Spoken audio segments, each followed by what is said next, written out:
Hello, good evening and welcome to the Little Farmer's Farm with me, Guru Murphinda, aka Tony. Now today, it's a beautiful day, really sunny, not too cold. Ideal conditions really to pace out your plot and redesign what you're going to be planting for next year, which is what we're going to be doing today.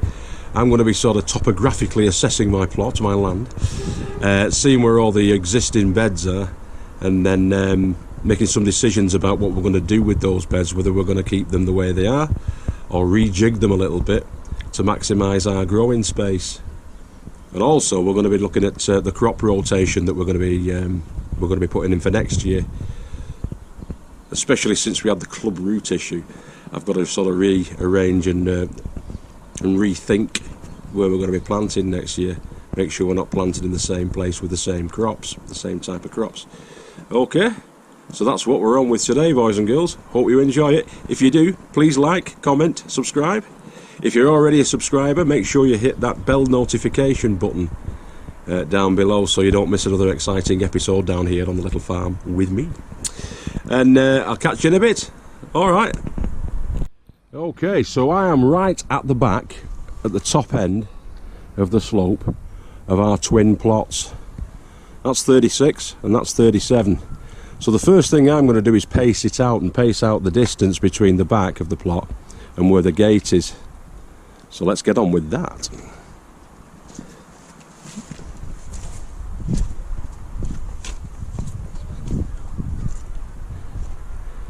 So that's 10 paces. I'm like the Ministry of Silly Walks here at the moment. I'm doing long strides. So 10 11, 12, 13, 14, 15, 16, 20, 21, 22, 23, 24. 24 paces, long paces.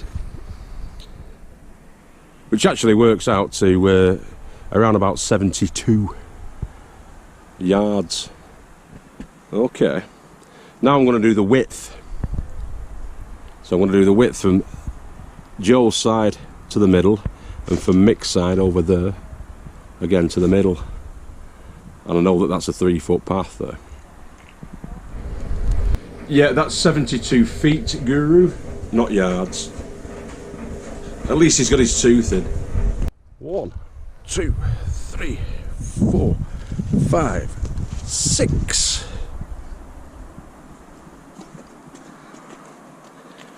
1, 2, 3, 4, 5. We'll call it 6. So I'm going to transfer those. Life's better when you're laughing, by the way, boys and girls. I'm going to transfer those measurements onto my paper, and we'll do it by the two plots. So that's going to be plot 36, sorry, plot 37, and that'll be 36. So that's the lady farmer's side, and that's the guru's side. And we'll plot it all out on there. Of course, there'll be a central path going down the middle. So to do that, we're going to equate each stride as being a centimetre. I've got the rulers there. As being a centimetre, and hopefully we can get the 24 centimetres onto that paper. If not, I'll have to rejig it a little bit. But let's get them on the basic outlines of the plots.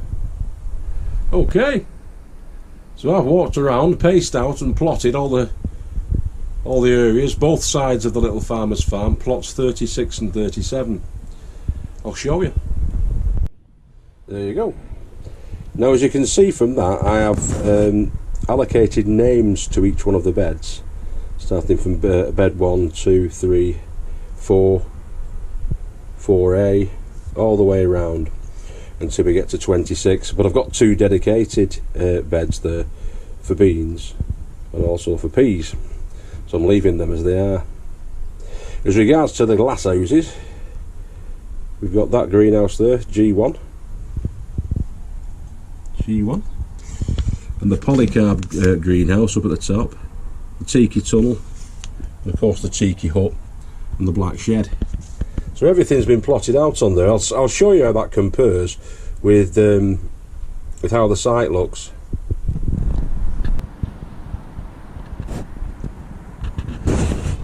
So we're up on the tiki on the tiki hut, and this is how the plot looks in reality.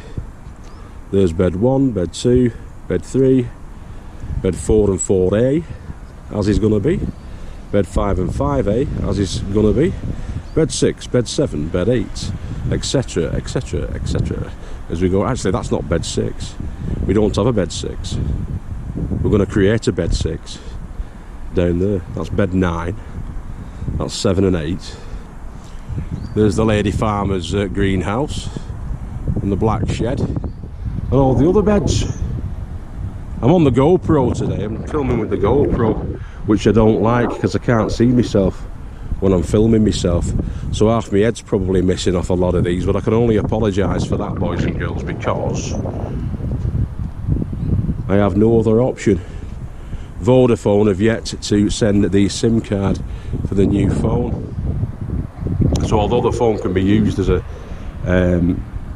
camera, it can't be used for its principal purpose, which is a phone. So the lady farmer's working from home today, and she's waiting in for the guy to come and deliver the SIM card. So I've had to leave the phone with her. But yeah, that's how it looks at the moment. I'll take a photograph of that and I might use it as a thumbnail. Anyway, see you in a bit. So each one of those beds has been allocated its plants for the year. We're going to be doing successions of the carrots. The strawberries are going to look after themselves. But I've put, as you can see there, I've put the vegetable, when we're going to start the seeds, is it going to be planted out or is it going to be planted directly? The carrots are going to be planted directly. There's 200 that's going in bed 1. Fill the remaining space with the carrot mix. That's just a little bit of a note for myself. I've also got to get the NAMASTE and NAMASTE all the beds in February, when the breeding season starts for the slugs.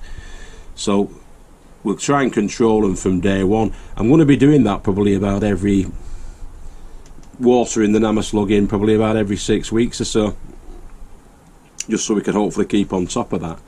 As I say, the strawberries will look after themselves more or less, and so will the raspberries.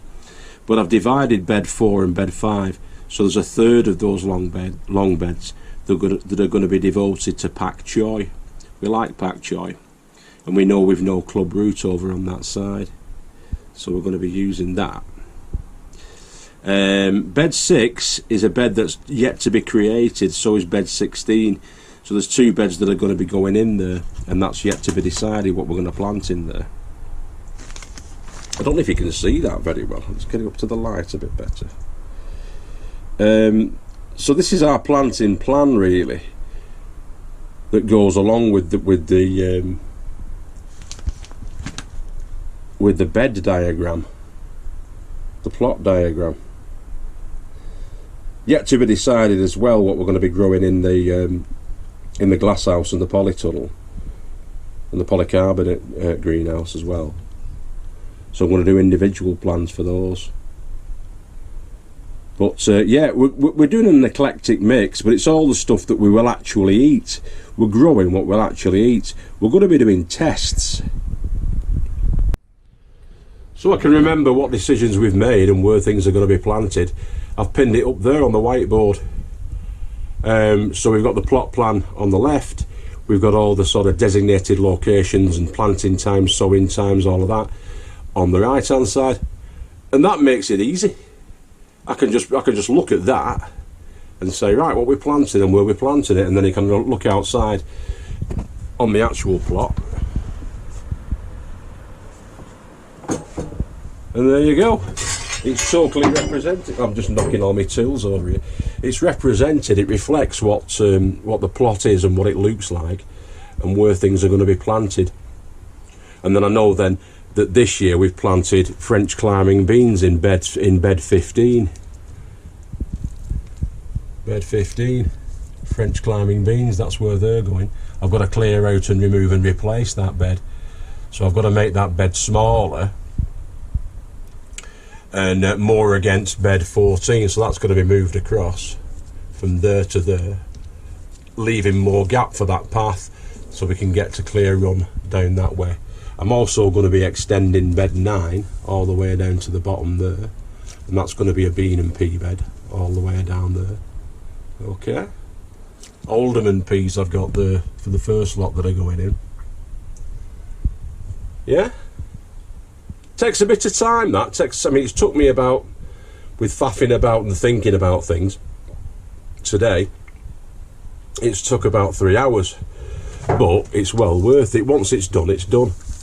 And you know then, because we've had the club root issues, we've had club root issues in all 3 of these beds, and also bed 26. So I know not to plant anything of the brassica or cruciferous family in any of those beds. And so we haven't done. We've gone to leeks, climbing French beans and alderman peas, big onions, beets and sweet corn in bed 25. And in bed 26 we've got leeks and shallots. You get me? Simples, isn't it? Yeah, we are going to be doing sort of experimental stuff as well with vegetables that we've not grown before. There's no parsnips on there either, but the parsnips are going to be going into the buckets, as well as a lot of the new potatoes are going to be grown in the buckets and the containers. We're going to do a lot of container growing, and they can be moved about around the plot as we see fit, if you like.